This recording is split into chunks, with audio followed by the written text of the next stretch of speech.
o maior e mais silencioso conflito da história. Hoje vamos falar um pouco sobre a Guerra Fria. Professor, o que foi a Guerra Fria? Ótima pergunta.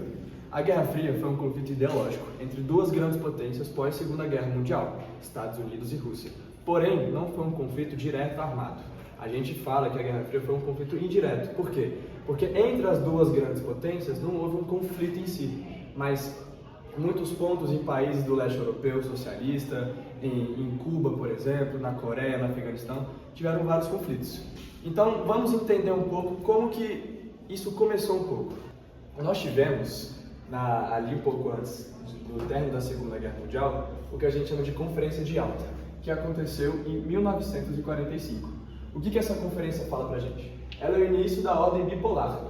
A União Soviética vai anexar 3 países bálticos, que são Estônia, Letônia e Lituânia, e vai criar uma zona de influência soviética. Com o objetivo de quê? O líder soviético, Stalin, falava o quê? Tinha o objetivo de desnazificar a parte do leste europeu pós-Segunda Guerra Mundial.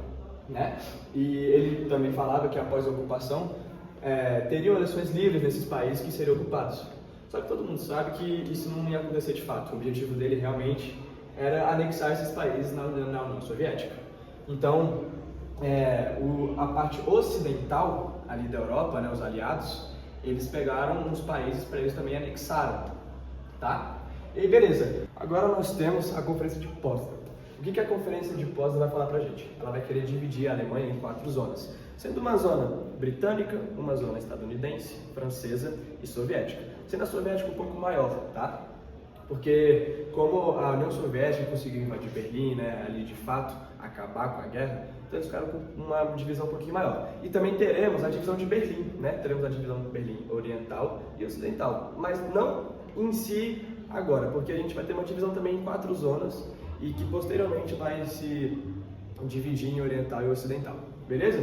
E aí, com essas tensões crescendo um pouco, a União Soviética crescendo muito, o presidente dos Estados Unidos, Truman, ele criou a doutrina Truman. O que isso significa? Que a nova política externa dos Estados Unidos vai se basear na contenção da expansão do socialismo em escala mundial. Por quê? Porque ele sabia que a expansão do socialismo podia ser muito perigosa ali para os Estados Unidos, para o capitalismo, porque o objetivo de Stalin era fazer com que o socialismo dominasse o mundo, dominasse o globo. Então ele vai implantar essa nova política externa. E nós sabemos que pós-guerra mundial, teve o início da Guerra Fria, e que a Europa estava devastada com a guerra que teve.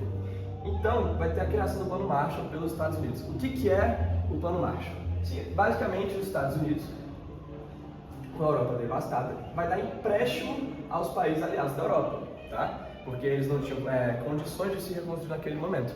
E como os Estados Unidos estavam em ascensão, é bom lembrar disso, eles deram dinheiro. Só que vale lembrar que a União Soviética não aceitou a ajuda dos Estados Unidos, recusou e impediu os países do leste europeu de assinar esse tratado. Só que como o Stalin não era bobo nem nada, é óbvio que ele vai criar um plano para ele, que é a Comecon. O que é a Comecon? É o auxílio de organização, de auxílio e integração entre a União Soviética e os países socialistas. E então, é basicamente como se fosse um plano Marshall, só que com os países do bloco socialista. O que isso vai gerar de consequências para a gente? A gente sabia que a parte que a União Soviética tinha ali o domínio da Alemanha, também tinha a parte de Berlim. Então o que eles vão fazer? Eles vão fazer o bloqueio de Berlim, porque em volta ali eles podiam fazer esse bloqueio, bloqueando estradas, ferrovias. O que os Estados Unidos começaram a fazer? A suplementar de forma aérea, Berlim, porque a União Soviética também não podia simplesmente bombardear os aviões, porque eles sabiam ali que as consequências seriam de escala bem maiores. Então, igual eu falei, fecha linhas terrestres e a divisão da Alemanha que eu tinha falado anteriormente. Agora sim nós vamos ter uma divisão ocidental e oriental, Onde a ocidental a gente vai ter como domínio Estados Unidos, França e Reino Unido, e a parte oriental a União Soviética, beleza? E aí a gente vai ter a construção do Muro de Berlim posteriormente. E o que o Muro de Berlim ele exemplifica pra gente? É o principal símbolo da Guerra Fria, tá? onde marca a divisão entre capitalismo e socialismo. Então, depois da divisão da Alemanha, nós temos a criação do Muro de Berlim, né, que vai dividir a Alemanha Ocidental e Oriental, igual eu tinha falado, e ela é o principal símbolo da Guerra Fria, porque vai mostrar justamente a divisão entre socialismo e capitalismo em escala global, né? E aí, basicamente, ninguém queria ficar na Europa Oriental, né? Então, por que ele foi criado? A Alemanha Oriental. Porque a Alemanha Ocidental era muito mais liberal, era mais desenvolvida, tinha o capitalismo como base econômica, base política. Então, acaba que muitas pessoas estavam migrando da Alemanha Oriental para a Alemanha Ocidental, porque as condições eram bem precárias de vida na Alemanha Oriental. Então, o Muro de Berlim foi criado para justamente conter essa migração que os alemães orientais estavam fazendo para a Alemanha Ocidental. Isso gerou uma insatisfação de países do leste europeu, porque isso é uma repressão total, né? Vamos concordar. Então, o que vai acontecer a partir daí? A gente vai ter uma série de crises no bloco socialista. Nós vamos ter movimentos sindicais, rompimento entre China e União Soviética. Temos aqui 3 movimentos muito importantes. Em 1956, a insurreição húngara. Em 1968, a Primavera de Praga. Em 1980, a crise na Polônia. A crise na Polônia tem uma ênfase um pouco maior, porque teve um número de greves um pouquinho a mais do que nas outras. E aí, o que o Estado fez? Ele usou a lei marcial para controlar isso. É justamente o exército da Polônia entrar e conter essas ondas de greves, tá? Então a gente chama isso de lei marcial. Outras crises que nós temos do bloco socialista é justamente o colapso econômico da União Soviética, né? Por quê? A gente ainda estava nessa corrida armamentista, corrida espacial, e aí a União Soviética tinha muitos gastos com a parte militar e poucos gastos com a parte civil. Isso se teve uma insatisfação populacional muito grande. Por quê? Porque tinha o privilégio de classes dirigentes. Isso significa o quê? Os generais, o próprio presidente, o pessoal ali do exército tinham muito mais privilégio do que a classe trabalhadora.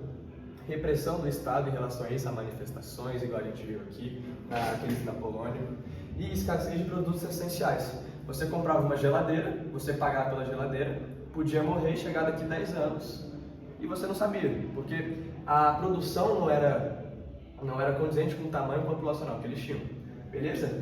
E aí, a gente teve uma saída de presidentes da União Soviética muito grande, sendo o mais importante dele, em 1965, Mikhail Gorbachev.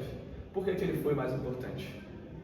Ele implementou 2 reformas dentro da União Soviética, a reforma política Glasnost e a reforma econômica do Perestroika. A Glasnost é uma política desarmamentista, tá? Teve a doutrina Sinatra como base. O que é isso? Não intervenção e não auxílio aos aliados socialistas. Teve uma abertura democrática. O que isso significa? Poderia ter outros partidos além do Partido Socialista na União Soviética. Beleza? E a perestroika, prioridade para a economia civil e abertura econômica. Beleza? Então tá. Agora nós temos efeitos das reformas no leste europeu. Eu coloquei 2 exemplos aqui, só para demonstrar. A Hungria ela vai abrir fronteira com a Áustria, que era fechado antes. E manifestação na Alemanha numa segunda-feira à noite. Isso é muito importante na questão da abertura do Muro de Berlim. Beleza? Então tá. Só que aí, nesse meio tempo, a gente teve uma formação de uma posição política muito forte na União Soviética, que era um pouco corrupta. O líder era o Boris Yeltsin, né? E ele começou a ganhar apoio populacional, começou a ter um sindicato muito forte. E o marco que a gente tem entre esse avanço foi justamente a abertura de um McDonald's lá na União Soviética. Porque o McDonald's é simplesmente a maior marca capitalista que a gente tinha na época ali, né? Que os Estados Unidos controlavam. E em 9 de 11 de 1989, a gente tem a queda do Muro de Berlim, né? Nós vamos ter a reunificação da Alemanha. O Mikhail Gorbachev, ele vai ser obrigado a renunciar ao cargo dele e que a União Soviética vai acabar, né? O fim da União Soviética é registrado justamente no Natal, né? Onde ele para tudo que as famílias estão fazendo e anuncia o fim da União Soviética. E, consequentemente, o fim da Guerra Fria. É isso. Professor, como que isso afetou o espaço e a geopolítica? Excelente pergunta. Agora a gente vai falar direto sobre a parte de como isso influenciou a geopolítica mundial e o espaço geográfico. Primeiro de tudo, a Guerra Fria ela foi uma bipolarização do mundo. O mundo foi dividido em dois grandes blocos. O bloco capitalista, comandado pelos Estados Unidos, representando o Ocidente. Enquanto isso, a gente tem o lado socialista, a doutrina socialista, comandada pela URSS, a União Soviética, e foi representada popularmente como o Oriente. Essa bipolarização mundial afetou drasticamente a geopolítica mundial pelo fato de que essas duas grandes potências econômicas da época, tanto a URSS quanto os Estados Unidos, queriam influenciar o maior número de países possíveis, influenciando no sentido da doutrina e de como que esses países vão ajudar eles a se desenvolver.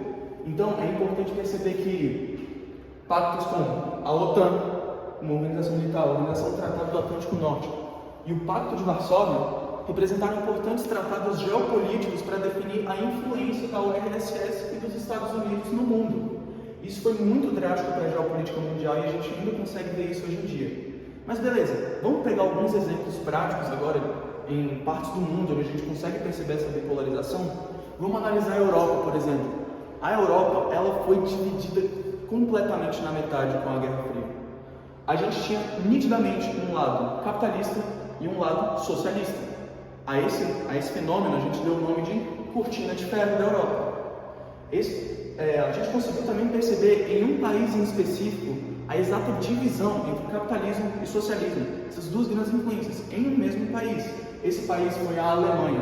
A Alemanha foi dividida em Alemanha do Ocidente e a Alemanha do Oriente, a Alemanha Ocidental e a Alemanha Oriental. E isso tudo dividido pelo Muro de Berlim, o que representou muito bem como que a Guerra Fria influenciou a geopolítica mundial e o espaço até. Vamos pegar outros exemplos agora fora da Europa, mesmo que ela tenha sido o principal palco dessa influência da Guerra Fria. Além da Europa, a gente tem Cuba, um país extremamente próximo dos Estados Unidos, mas que recebeu uma drástica influência socialista, tanto com a Revolução Cubana, quanto pela influência da URSS no orçamento militar dela. Agora a gente vê a Coreia, a famosa Guerra da Coreia, a guerra entre a parte socialista da Coreia e a parte capitalista da Coreia. E para você ver como que essas duas potências econômicas estavam envolvidas com esses outros países. A Coreia do Sul, a parte capitalista da Coreia, recebeu apoio militar dos Estados Unidos, enquanto a Coreia do Norte recebeu parte socialista. Você pode ver isso hoje em dia. A gente tem a Coreia do Norte, que é socialista hoje em dia, e a Coreia do Sul, que é capitalista. Então, você já consegue ver a influência no espaço que a Guerra Fria teve no mundo inteiro. Vamos pegar agora o Vietnã, a famosa Guerra do Vietnã. De novo, mesma coisa com a Coreia. O Vietnã foi dividido em duas partes, socialista e capitalista. A parte socialista recebeu apoio da União Soviética e a parte capitalista dos Estados Unidos. O Vietnã hoje é unificado, sim, mas você ainda consegue perceber isso drasticamente nas regiões. Pessoas que apoiam mais o capitalismo na região onde foi apoiada pelos Estados Unidos, pessoas que apoiam mais o socialismo. Então você consegue ver como que isso impactou o mundo no geral, o espaço geográfico, delimitação de fronteiras, como por exemplo no caso da Coreia, mas também de influência, como no caso do Vietnã. Agora vamos pegar dois momentos muito importantes para a parte da geopolítica em si da Guerra Fria: a corrida armamentista e a corrida espacial. É importante ressaltar, como já foi dito na aula anterior, que a Guerra Fria não teve nenhum conflito direto, por isso que se dá o nome de Guerra Fria. Não ocorreu nenhum conflito direto, não houve tiro, mas houve a corrida armamentista. O que foi a corrida armamentista? Os países vendo quem consegue produzir o melhor armamento, quem tem mais poder bélico, o URSS, o socialismo, ou os Estados Unidos, o capitalismo. Quem vai ter o melhor armamento? Era uma guerra de ameaças. Foi assim que se deu a corrida armamentista, algo muito mais além do armamento, mas de poder político, mostrar: eu sou a potência econômica dominante aqui nesse mundo. Uma guerra entre o URSS e Estados Unidos, puramente política. A gente também tem a corrida espacial, algo que impactou muito o mundo. Por quê? Agora a gente está conseguindo explorar além da Terra. Só que quem está explorando realmente? Os dois blocos, potência econômica capitalista e a potência econômica socialista.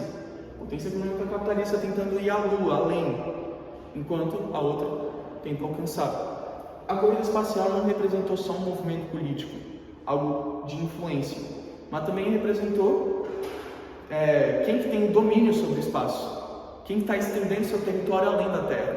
algo que é muito simbólico para um contexto de uma guerra que não houve conflito direto, uma guerra de influências.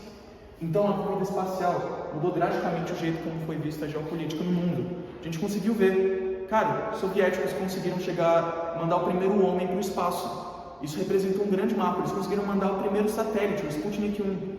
Mas os Estados Unidos, os capitalistas, eles conseguiram mandar o primeiro homem à Lua. Eles conseguiram chegar à Lua. A corrida espacial, de fato, representou um grande impacto na geopolítica mundial. E é dessa forma que a Guerra Fria conseguiu influenciar o mundo no geral. Tanto no espaço, você conseguiu ver a divisão de fronteiras, divisão de regiões que são mais influenciadas pelo bloco socialista, capitalista. Tudo isso que a gente consegue ver atualmente. Sem dúvidas, um momento que impactou muito a geografia mundial. Arte na Guerra Fria, como que eu vou explicar isso? Arte na Guerra Fria? Tinha arte na guerra? Tinha sim, e essa é uma excelente pergunta, porque durante a Guerra Fria, com muitos regimes autoritários, como na União Soviética, era muito difícil se manifestar. Eu vim aqui falar de arte. Em regimes autoritários, a gente se cala. A gente entra numa crise interna e fica caladinho, porque senão a gente sofre as consequências. Mas, durante a Guerra Fria, a gente teve um fenômeno muito interessante, que foram as vanguardas europeias. Essas vanguardas, como, por exemplo, o expressionismo, como o futurismo, elas manifestavam uma face diferente da vista anteriormente. Elas manifestavam uma face muito mais sentimentalista, menos racional. Ela descartava essa questão neoclássica e ela focava mais nos sentimentos. Então, vamos analisar aqui para a Guerra Fria, para o contexto da Guerra Fria. Bom, é muito importante a gente relembrar que o momento do mundo era pós-Segunda Guerra Mundial. E na pós-Segunda Guerra estava todo mundo devastado. A gente tinha uma crise não só geral, mas uma crise na arte. Então a arte, como eu havia citado nas vanguardas, ela estava se manifestando um lado muito negativo. Ela estava mostrando sentimentos péssimos que eles estavam sentindo durante a guerra. Então esses sentimentos ruins de solidão, de medo, a gente tinha muitas artes que manifestavam medo. Então na Guerra Fria a gente vai notar esse comportamento, mas em contrapartida, como a gente vai ter dois blocos, dos Estados Unidos e da União Soviética, que querem embelezar as coisas, querem mostrar que eles são incríveis e querem mostrar que está tudo dando certo, eles vão usar as propagandas políticas, que são uma ferramenta que até hoje a gente vê as consequências, eu já vou falar sobre isso, mas é uma ferramenta que foi muito eficaz. A gente notou, por exemplo, o American Way of Life, a gente notou, por exemplo, a União Soviética vendendo essa imagem do povo trabalhador, do povo que lutava pelo que queria, o povo socialista. Essa imagem que todos vocês já conhecem era muito vendida na época, mas também a gente tinha o expressionismo abstrato do lado dos Estados Unidos e o realismo socialista. Expressionismo abstrato, basicamente, era uma onda contra essas propagandas. Então, era uma onda que valorizava mais a expressão que você está sentindo, tanto de mostrar coisas cotidianas, quanto também de só jogar tinta sobre as telas. A gente tem muito esse exemplo, né? Vou colocar aqui para vocês. Então, a gente via essa expressão, né? E aqui do lado da União Soviética a gente tinha o realismo, que era justamente essa questão do povo que estava sofrendo mesmo. No regime soviético, muitas pessoas estavam passando fome, muitas pessoas estavam, assim, num estado muito precário. Então era o que essa arte enfatizava. Ademais, como eu falei que eu ia citar para vocês sobre a propaganda que se manifesta nos dias atuais, a gente tem essa mentalidade americana de que tudo é perfeito. Então, hoje em dia, a gente tem muitos brasileiros, com certeza é um de vocês, que sonham em morar nos Estados Unidos, sonham em acordar e comer um donuts, sonham em tomar um Starbucks e comer um McDonald's. E é porque eles fizeram essa propaganda muito forte e ficou enraizado culturalmente aqui no Ocidente. Então eu trouxe essa perspectiva para vocês, galera, também associando, né, a história, a geografia, a arte, porque tá tudo interligado. No fim, o mundo é um. E é muito legal a gente poder unir tudo isso e entender a história, porque isso tudo aqui aconteceu há poucos anos atrás. A União Soviética caiu em 1991, é muito recente. Então, obrigada por assistirem e foi essa a nossa aula.